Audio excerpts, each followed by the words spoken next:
Hi guys, welcome back to the channel. Definitive Guide to Fixing Your Hook Part 2. Understanding what the hands are doing, massively important. We're gonna use this tool today to take away that hook ball flight, take your game to the next level.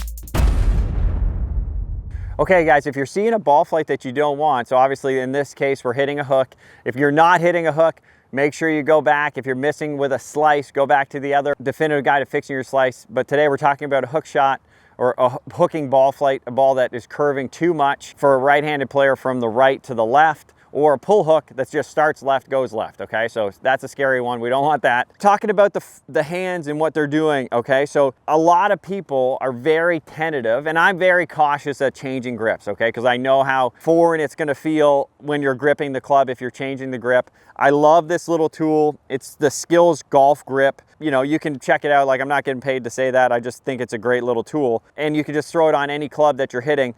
I think most people would benefit if they improve their grip, okay? So sometimes when I'm looking at someone and I say, okay, their swing is pretty good, but their grip needs a lot of work, that's like a place that we can make a big improvement without you even really swinging. And I'm gonna highlight that today, how important it is to have the grip that matches you, okay? So when we're looking at the Obsessed Golf Club, first thing we do is we do the body movement assessment. We're gonna be looking at what the forearms are doing, okay? So in this example, I talked a bit about it in part one, I just wanted to go more detail.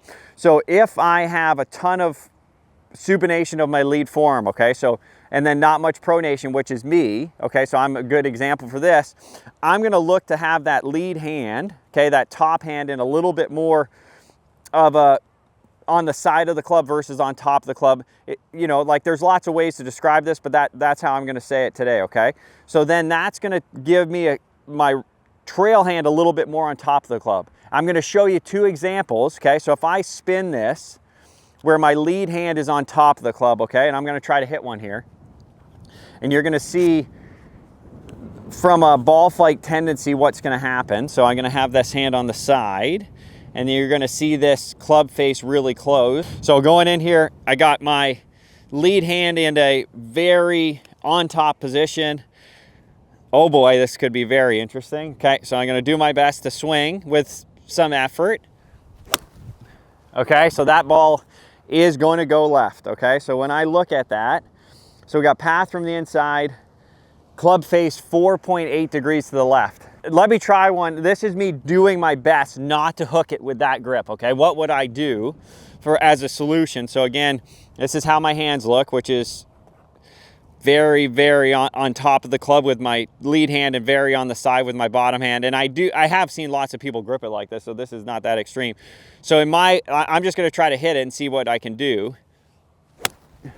Like that's me trying to hold it off as hard as I can, and it still goes to the left, okay? So that's a path at one, and then the club face is still gonna be shut.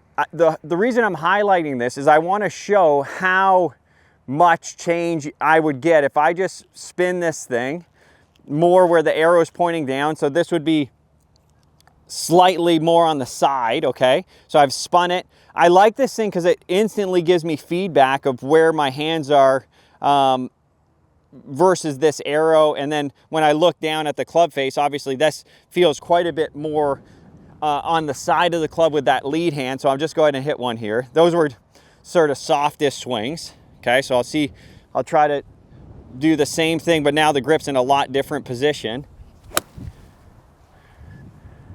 Okay, so the face, you're gonna see a big time different club face here.